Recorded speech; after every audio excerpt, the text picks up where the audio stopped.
ये देखिए, और ये देखिए अब प्रधानमंत्री मोदी का गोल।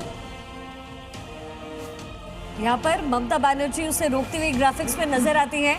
एआई के जरिए इस वीडियो को बनाया गया है। यहाँ पर प्रधानमंत्री मोदी गोल करते हुए नजर आ रहे हैं, ममता बनर्जी कोशिश करके रोकती हुई, लेकिन 98 पर सिमट करके टीएमसी रह गई है।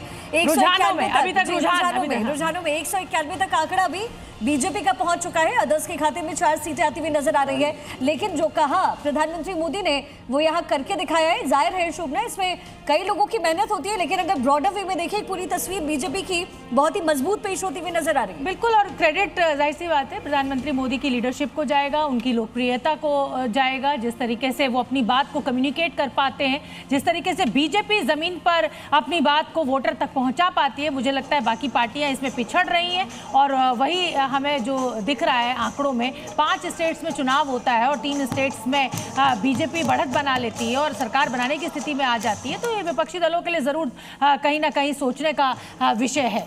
राजेश जी, नहीं, अब ये तो सामने दिख रहा है कि टीएमसी अब पशे पर्दा जा रही है। उसका कोई मतलब 98 से कितना 100 पूरा करेंगी क्या? नहीं कर सकती है। कितना ही आगे बढ़ जाएं, 100 हो जाएगा, 102, 105, 110 हो जाएगा, उससे कोई भी भारतीय जनता पार्टी को डेंट करना संभव नहीं है। जो उनकी सीटें जहां वो आगे बढ़ रही वो दिखाई नहीं जा रही है और दूसरे की सीट दिखाई जा रही है। मैं इसमें अक्कू श्रीवास्तव मैं इसको समझना चाहूंगी। देखिए बहुत सारी ऐसी सीट्स होती है, रुझान हमें जरूर मिलने लगे और बीजेपी क्लीन स्वीप कर गई है, मतलब अब मुझे कोई ऐसी गुंजाइश दिख नहीं रही है, लेकिन बहुत सारी ऐसी सीट्स होती हैं जहां पर बहुत कम मार्जिन के साथ जीत हार तय होती है, और ये 2021 के चुनाव में भी हुआ था। बहुत सारी 48 के करीब ऐसी सीटें थी जिस पर बीजेपी और टीएमसी के बीच मार्जिन बहुत कम था जीत का।